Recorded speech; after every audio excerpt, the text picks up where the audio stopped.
Now from Money Market. Yeah, over the weekend, Dambanzao, Obasanjo, IBB all had a clandestine meeting. And we wonder what this is about. Welcome, Mr. Chinedu and Mr. Raphael. Quickly, let me start with you, Mr. Chinedu. What's your take? Well, nobody knows the reason behind that meeting, but it's not connected with the uncertainty, the situation on ground. According to speculation, the generals and the former head of state, converged without media presence, signaling to the outside world, there is something going on. They are looking at seriously, and if care is not taken, the thing is going to finally bring Nigeria to the knees. And from that angle, we saw Obasanjo step in. We saw Abu Salami, we saw IBB also, being significant in that meeting. But as I'm talking to you now, Asu Rock, the presidency itself, the APC-led government under TINUBU, does not know the outcome of that meeting, does not know the reason of that meeting. And of course, you know that these men still have structures everywhere. I can tell you that, and if they are able to put those structures together, in fact, it might signal that Nigeria might be on their way to be rescued, by statesmen of that nature, considering the fact that the situation on ground is not what is. And people are also wondering, how come all of a sudden the military themselves, who are supposed to show solidarity on the situation on ground in the country, are looking the other way. We are not saying that the military should take over power, but in a situation like that, I think maybe we'll start thinking of having an interim government. Mr. Raphael, what's your take? Thank you so much. In a situation whereby the generals have come together, to discuss something that they have put as an intimacy. They have not made it known to the members of the executive councils. They have not made their agenda of the meeting known to the Nigerian citizens. If you ask me, I will tell you that there is a green snake in the green grass. Agbo onakreka in Igbo language. See, let me tell you, firmly in Nigerian nation, I know if a situation in this country is degenerated up to this level, you know what happened? The next day, we all know actually what is called martial music. I mean, the military would have staged a comeback the next day. But we've seen what is happening presently. The military are dancing to the costumes of the government of the day. Government of the day has failed Nigerians. They have at least made everywhere ungovernable, unenjoyable in Nigeria. Nigerian citizens are in a very tight corner now. Hunger, bad governance, economic hardship has been ravaging the country from north to south, everywhere. Nobody can control this current situation. If you look at the body language of Bola Ahmed Tinubu, he is careless about it. He doesn't care. When Nigerians are complaining and complain the most, Tinubu went and bought 3 presidential jets, 2 presidential jets. He bought another one, they're making it 3. The one they seized in France were 3 in number. Then he bought another one presently. As if that was not enough, this CBN governor, Femi Kodosu, and his board of what? What do you call them? Directors of CBN, bought themselves 10 billion worth of what? Bulletproof car. Why? Who is gunning after you? Who is gunning after Kodoso and members of the CBN? And if care is not taken, the Camry, that 7 in number they bought, would have, I know, they are all bulletproof as well. Why spending much money on vehicles, bulletproof vehicles, if you know you are actually doing the right thing to the entire citizens of this country? If you are coming out with what? Sincerity, transparency, accountability. If actually that you are giving us how far the transactions that have been going on within NNPC for how many years now, nobody has ever remitted anything kobo for as a result of money realized from our crude. Nobody. We don't know how NNPC is being run. If actually you people are sincere to Nigerians, why buying all these bulletproof cars? And listen good. If Obasanjo, Babangida, Dambanzao, Abdul Salam, all these our past leaders that are army general are on the run, pointing hands towards a direction. Okay, let me say you, something is happening there. Everything is not wrong with Nigerian nation now. So the main outcome of the meeting is what the press is waiting to know. Nigerians are waiting in anxiety to know how come about that meeting. The secret agenda of the meeting has not been made known to us. But let me tell you, currently, Nigerian economic situation is nothing to write home about. Security in Nigeria here, it is too porous in the north, too porous in the south. Yeah. Look at all the forests in Yoruba land, the Fulani, the killer headers are still occupying there.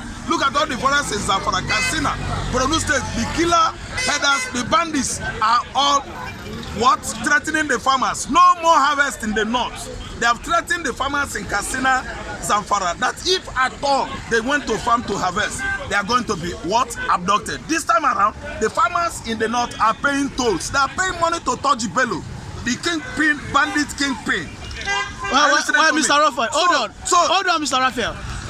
With the advent of that meeting yesterday, we saw how hastily TINUBU came back to Nigeria in the night like a thief. I believe someone passed him the message that IBB Babangida are already planning some things, and was that not the reason why he came back? Yes, it has been dislodged. The northern leaders, political leaders, are trying to dislodge themselves from TINUBU government, and you can see it very clearly. They are not too comfortable with the way and manner Dangote is being pushed up and down. And secondly, you know, when we're looking at that meeting as it's supposed to be, we are not forgetting that it might not also be connected to the issue of 2027 election, where options are going to be put on ground, looking at the factor that has to do with, you know, the TINUBU currently now maxes so much wealth, putting Nigeria in a very tight corner, you know, to make sure that he executes, of course, that 2027. Considering the fact there's a lot of trade, definitely the Kanu issue is also going to be played out at the end of the day. We know that Obasanjo presence in that meeting signaling that Obi issue will be tendered, considering the fact that IBB some time ago does not actually, you know, want to understand the direction Obi was going and did not give Obi that support needed in 2023. But currently now, IBB is taking, Obasanjo is taking up the matter, and as I'm talking to you, I believe that the political issues ahead of 2027 was also brought to the front, and Obi matter was also looked into from the feelings we are getting around presently now. Mr. Raphael, your take. Let me tell you, that meeting, I believe, if the outcome finishes, Nnamdi Kanu's matter is what? Paramount. I hope it's part of the paramount reasons they just went to a meeting, all of them, I mean the past generals. So the state of the nation is the reason why they are there. See, let me tell you, breaking away of southeastern Nigeria is one of the agenda. I'm telling you, I was not there, because you can see the degeneration of security, insecurity everywhere in Nigeria. Security has been degenerated to the level that the southeasterners, you can't go anyhow now as I'm talking to you. 1 month sit at home and TINUBU doesn't care. It doesn't answer the yearning, the callings of the people of that region to release Nnamdi Kanu. He turns his back on them, meaning if you want to kill yourself, kill yourself. What about federal government interest in the southeastern Nigeria? Don't federal government lose money on daily basis? Why couldn't TINUBU respond to what Ohaneze, the Igbo people have been at least yearning for about how many months now? He turned his back on them only to release Sunday Igboho. See, let me tell you again, the North as well, like my brother has said, the North is tired of this administration. Let me tell you, could it be that Buhari ran at least the affairs of this country the way TINUBU is running it? I don't think all of us would have been alive to at least to vote last year. To cast our vote last year, 2023 election. Everybody would have been annihilated. If you look at the way he's running, the government is running it as if Nigeria is his own father's kitchen. So I'm telling you that there is fire on the mountain. The whole general are running towards that direction. So maybe they can kill it off, or maybe it has escalated to another thing. Talking about insecurity, the Nigerian army are pleading from the international bodies that the Biafra Liberation Army are too savage. In fact, at the stance now, it seems like the Nigerian army can no longer withstand the might of Simon Ekpa and his group of Biafran Liberation Army. Let me just add to that because you can see how Nigerian army has been disconnecting themselves from serving Nigeria. It tells you there's something wrong. A lot of them are running away to over 100 Ukraine, soldiers resigned, to different countries out of Nigeria. We are seeing this happening under this present administration. It becomes very significant. It becomes a threat to the sovereignty of this country, signaling that Nigeria is at a breaking point.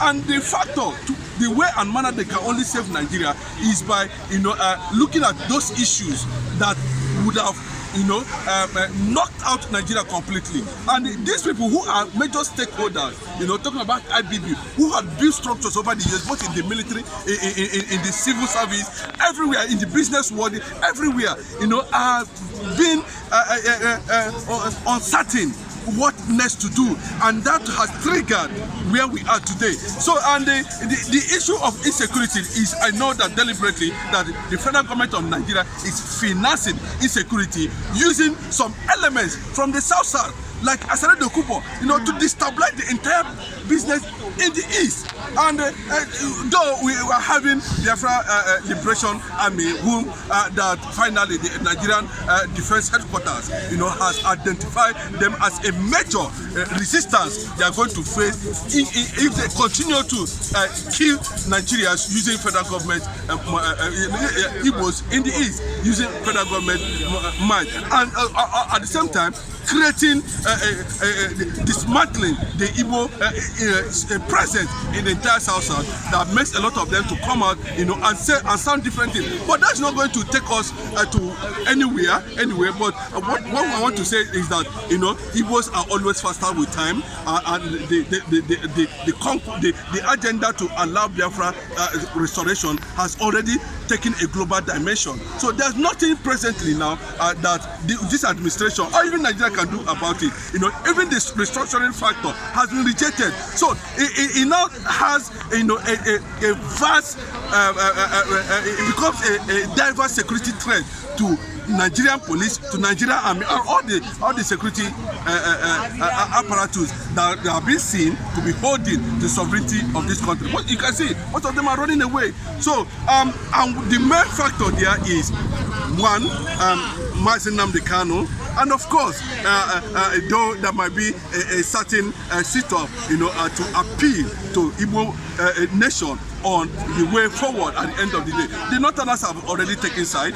We have seen some elements, so prominent politicians and elements. I'm talking about the ethnic lords here in Southwest, asking Bola Ahmed Tinubu to just throw in the towel. Well, Mr. Raphael, it seems now that the Biafran agitation has finally come to stay, because we can see that the Nigerian army are almost throwing the towel. Let me tell you, can see they are asking the international body. Over how many soldiers resigned last month and this week because they are tired of insecurity in Nigeria.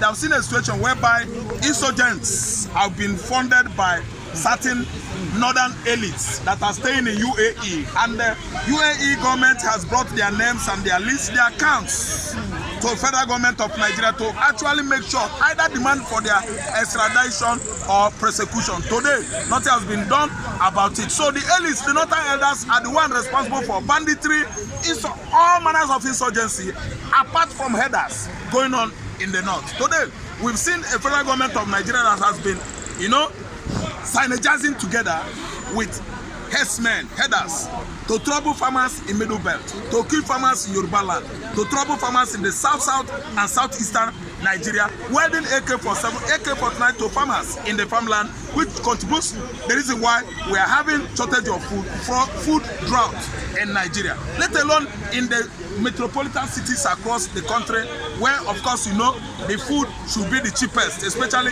Ibadan, Lagos, Abuja, and so on and so forth. Food are getting very, very, high in price. The prices of food over high. You cannot afford a bag of rice. We cannot afford a bag of beans. Bag of the cheapest food Nigeria has ever known, which is Gare, has gone up to 100 and something thousand a bag.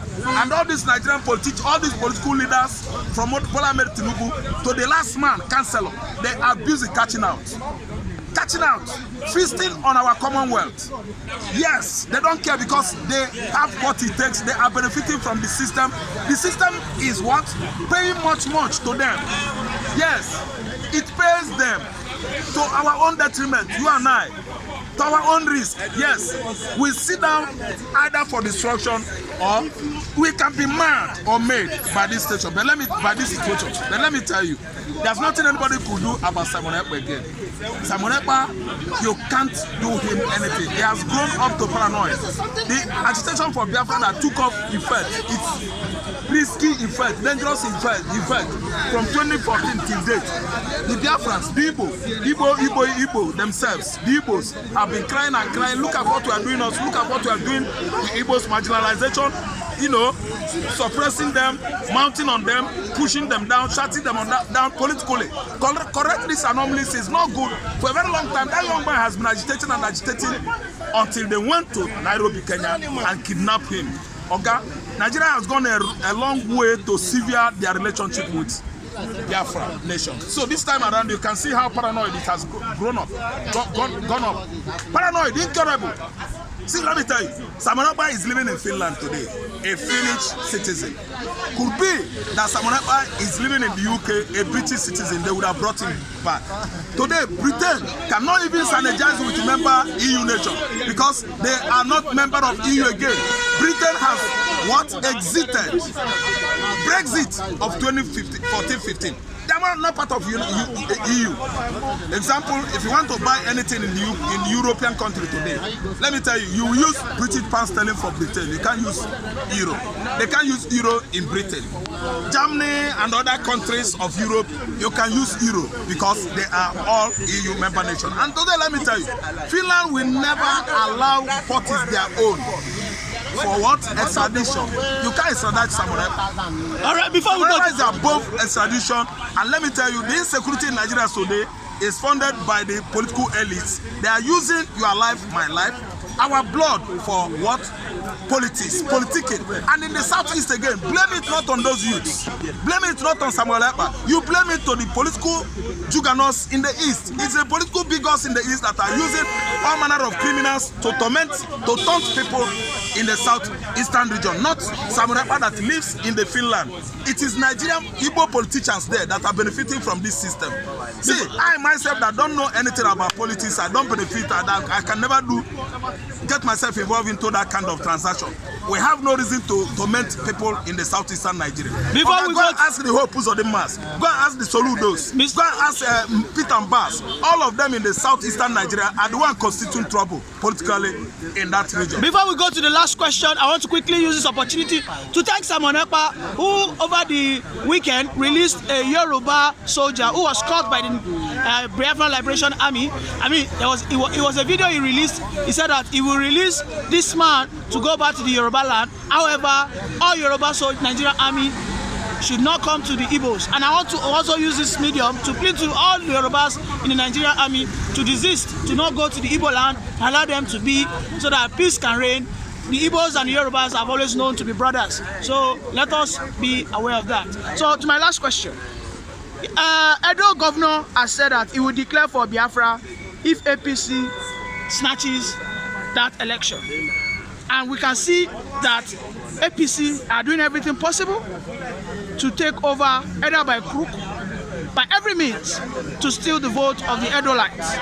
Quickly, what's your reaction? He made that statement, when he suspected that, a certain undemocratic elements from Abuja or even around other, especially the APC-led government, has threatened. Wike has also said it very clearly that he will instigate crisis in all the states, in 36 states of the federation, and the presidency is not doing anything.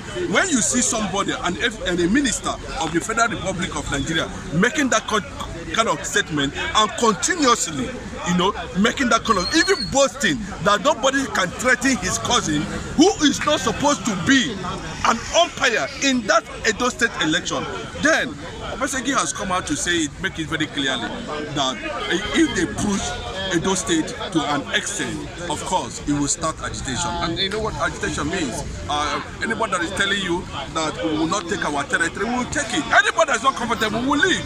And Obaseki means whatever he says at this point, because we're not seeing this kind of tyranny. We're not seeing this, I'm not seeing this thing as a civilian rule, as a democratic rule. This is purely a junta administration under TINUBU. And of course, Obaseki is equal to this task, and he made it very clearly. He did not say clearly that he's going to join, but he's trying to tell you that if anything starts as in a chaos in Edo State, it will lead to, of course, disintegration of Nigeria. And of course, possibly Biafra will come from that point. Mr. Raphael, on the last note, what's your reaction to that question? If you look at what is going on in Edo State, it is absolutely, a state of chaos. It's degenerating into a state of chaos, a situation whereby, everything there is heading to anarchy. So that's why Obaseki has come out and made his stance clear that if actually Wike, Oshomole, TINUBU and co, I mean the APC juggernauts across the country, snatch or disenfranchises the Edolites, their own civility, let me tell you, he is going to declare that region a Republic of Biafra, another section of Nigeria, southern Nigeria. Though we know that they are on the coastal line of Biafra, but the governor has come out to say, if you do it by force, I will do mine by force. Biafra will be very imminent here. This place will be ceded unopposed, walk over to Biafra sovereignty. So this time around, everything can ally, all the APC structures, political structures, they should take it right in their head that they are going to be the cause of their tragedy. The tragedy that is going to befall the southern Nigeria this time around. That in such a way that Biafra is coming. A walkover. It's not going to take, nobody's going to shoot any blood.